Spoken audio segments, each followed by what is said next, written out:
বিসমিল্লাহ রহমান রহিম। আসসালামু আলাইকুম রহমতুল্লাহ। কেমন আছেন সবাই? আশা করি সবাই ভালো আছেন। আজ কয়েকটি তথ্য আমি আপনাদেরকে দিব।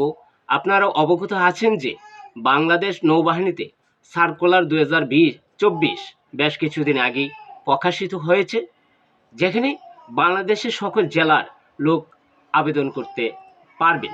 এ সার্কুলারে বাংলাদেশ নৌবাহিনীতে শুধুমাত্র পুরুষ প্রার্থী আবেদন করতে পারবেন। যারা মাঠ করার জন্য যাবেন তারা একটি প্রস্তুতি নিয়ে যাবেন। সে বিষয়ে এই ভিডিওটিতে আমি আলোচনা করব। যে যেখান থেকে দেখছেন আপনারা আমার এই চ্যানেলটি লাইক, কমেন্ট ও সাবস্ক্রাইব করবেন। মাঠ করার জন্য যারা যাবেন তারা যে সকল কাগজপত্র নিয়ে যাবেন সে বিষয়ে আমি এই ভিডিওটিতে বলছি। সেটি হচ্ছে, আপনি যে স্কুল এসএসসি পাস করবেন বা পাস করেছেন সেই এসএসসি পাসের সার্টিফিকেট নেবেন, মার্কশিট নেবেন, স্কুলের প্রশংসাপত্র নেবেন, নাগরিক সনদপত্র নেবেন, অভিভাবকের অনুমতিপত্র, অভিভাবক যে আপনাকে সামরিক বাহিনীতে যেতে দিচ্ছে সেই জন্য একটা অভিভাবকের প্রত্যয়নপত্র নেবেন, যেটি চেয়ারম্যান দ্বারা অথবা কাউন্সিলর দ্বারা সত্যায়িত করে নেবেন। এরপরে আপনার অবিবাহিত একটা সনদপত্র আপনার পিতামাতার কাছ থেকে নেবেন। যদি পিতামাতা না থাকে সেখানে আপনার যে বড় ভাই রয়েছে, ভাই না থাকলে চাচা রয়েছে, তারাই আপনার অভিভাবক। তাদের কাছ থেকে একটি অবিবাহিত সার্টিফিকেট অনুমতিপত্র নেবেন, অবিবাহিত সনদপত্র নেবেন যে আপনি বিয়ে করেননি। এরপর রয়েছে রেজিস্ট্রেশন কার্ড নিতে হবে, অ্যাডমিট কার্ড নেবেন, এবং আপনি যে নৌবাহিনীতে সার্কুলারের পরিপ্রেক্ষিতে আপনি সেখানে দরখাস্ত করেছেন, অনলাইন দরখাস্ত, সেই অনলাইনের আবেদনপত্রটা মাঠে যাওয়ার সময় নিয়ে যাবেন। এরপর আইডি কার্ডের ফটোকপি নেবেন, নিজের রঙিন ছবি 20 কপি সত্যায়িত করে নেবেন, পিতার 1 কপি ছবি নেবেন এবং মার 1 কপি ছবি নেবেন। এই সমস্ত কাগজপত্র সত্যায়িত করে নেবেন গ্যাজেটেড অফিসার অথবা আপনার স্কুলের যে প্রধান শিক্ষক রয়েছেন তার দ্বারা সত্যায়িত করে নিয়ে যাবেন। মাঠে যাওয়ার পর আপনি সুন্দরভাবে মাঠে প্রবেশ করবেন। যেই অনলাইন দরখাস্তটা করেছেন, যেই কাগজটা আপনার কাছে রয়েছে সেটা নিয়ে ভিতরে ঢুকবেন। কোনো ধরনের উচ্ছৃঙ্খলতা মন মানসিকতা নিয়ে ঢুকবেন না, বখাটেভাবে চলাফেরা করবেন না। সুন্দরভাবে আপনি সুশৃঙ্খল একটা বাহিনীতে যাচ্ছেন, সেখানে আপনাকে নিয়ম শৃঙ্খলা, রুল রেগুলেশন মেনে আপনি মাঠের ভিতরে প্রবেশ করবেন। অনেকে বলে যে আমি তো মাঠের ভিতরে প্রবেশ করেছিলাম কিন্তু আমাকে দেখেই নাই। তো এটা কারণ হইতে পারে যে আপনি একটি সামরিক বাহিনীতে নেভির যে রুল রেগুলেশন রয়েছে সেগুলো আপনি হয়তো ভঙ্গ করেছেন, আপনি এলোপাতাড়ি চলাফেরা করেছেন, আপনাকে দেখে নাই, সেই মুহূর্তে হয়তো আপনি অন্য মনস্ক হয়ে রয়েছেন, যার জন্য আপনাকে দেখে নাই।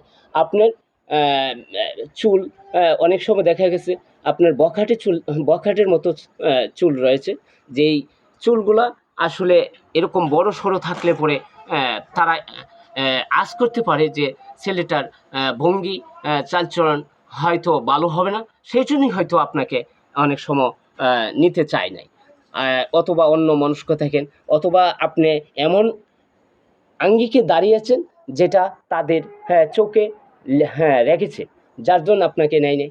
এরপরে আপনার কাগজপত্রের কোনো ত্রুটি থাকতে পারে, সেই জন্য আপনাকে নেবে না, দেখবে না।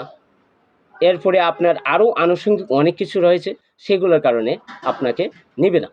তো আপনি সকল দিক বিবেচনা করে সুন্দর করে চুলটা কাটবেন, এরপরে দাড়ি মোছ শেভ করে যাবেন, পোশাক আশাক এর একটা মার্জিত পরিবেশে যাবেন। এরপরে আপনি যখন মাঠে প্রবেশ করবেন সুন্দর করে যে আবেদনপত্রটা করেছিলেন সেটা বের করে নিয়ে যাবেন, লাইনে সুন্দর করে সুশৃঙ্খলভাবে দাঁড়াবেন, সমস্ত কাগজপত্র বাই সিকোয়েন্সে রাখবেন। এরপরে আপনার সর্বপ্রথম আপনাকে দেখবে যে আপনার শারীরিক কন্ডিশন, আপনার হাতে পায়ে কোনো ব্যারিকেড আছে কি না, সেই ব্যারিকেড গুলা দেখবে, অর্থাৎ বাঁকা আছে কিনা, স্কিনের কোনো জটিল সমস্যা আছে কিনা, বড় ধরনের কোনো কাটা ছিঁড়া দাগ স্পট রয়েছে কিনা, এইগুলা দেখবে।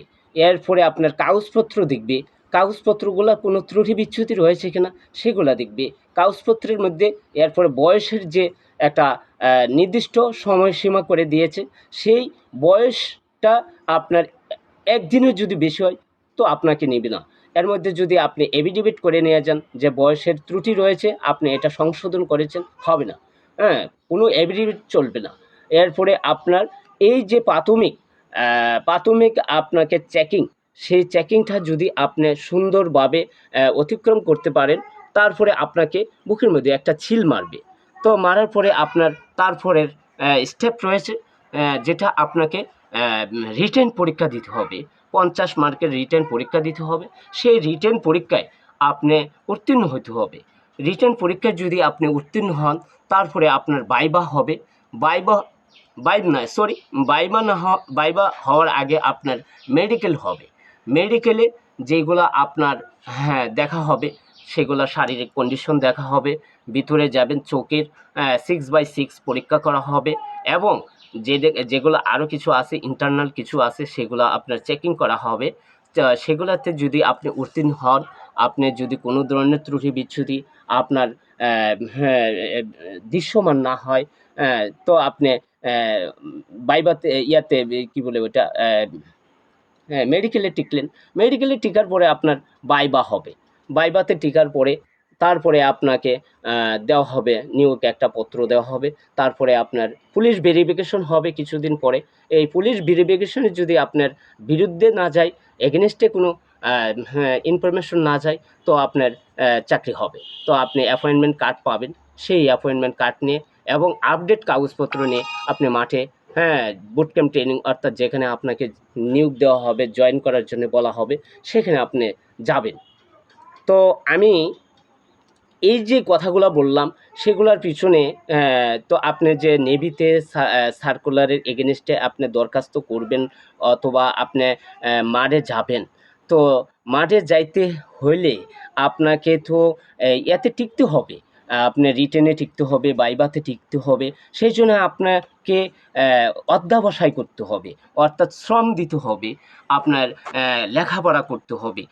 যেহেতু আপনার 1 জন বা 2 জন বা 5 জন বা 7 জন লোক নেওয়া হয় একটা জেলা হতে, সেখানে আপনার বিশাল একটা কম্পিটিশনের বিষয়। সেই জন্য আপনাকে কি করতে হবে, আপনাকে যথেষ্ট পরিমাণ শ্রম দিতে হবে, স্টাডি করতে হবে। তো আমি আমার পরিচয়টা দিচ্ছি। আমি বাংলাদেশ নৌবাহিনীতে অবসরপ্রাপ্ত একজন সদস্য। রিসেন্টলি আমি বাংলাদেশ নেভি হইতে অবসর গ্রহণ করেছি। তো আমি এই নেভি সম্পর্কে কিছুটা অভিজ্ঞতা রয়েছে, যার দরুন আমি আমার এই যে ভিডিওটাতে আমার হোয়াটসঅ্যাপ নাম্বার থাকবে, আমার কিছু দিক নির্দেশনাও আমার এখানে লিখিত আকারে দেওয়া থাকবে। আপনারা সেগুলা একটু ফলো করবেন। আপনারা যারা নেভিতে দরখাস্ত করেছেন, মাঠের জন্য পরিবেশ তৈরি করেছেন, মাঠে যাবেন, তো আমি তাদের কাছে রিকোয়েস্ট করছি, আমি নেভি সম্পর্কে একটা সাজেশন রেডি করেছি। আপনারা ইচ্ছে করলে এই সাজেশনটি আমার কাছ থেকে কালেক্ট করতে পারেন। আমার হোয়াটসঅ্যাপ নাম্বার দেওয়া আছে, আমার হোয়াটসঅ্যাপ নাম্বারে এবং সরাসরি নাম্বারেও আমার সাথে যোগাযোগ করতে পারবেন। তাছাড়া আমার কাছে যদি সরাসরি আপনারা ফিজিক্যালি কোর্স করতে চান নেভি সম্পর্কে, মাঠে যাওয়ার জন্যে যেসব প্রস্তুতিমূলক রুটিন রয়েছে বা প্রস্তুতিমূলক সাজেশন রয়েছে, সেগুলো আপনারা আমার কাছে ফিজিক্যালি কোর্স করতে পারেন। এই বলে আমি শেষ করছি। ধন্যবাদ।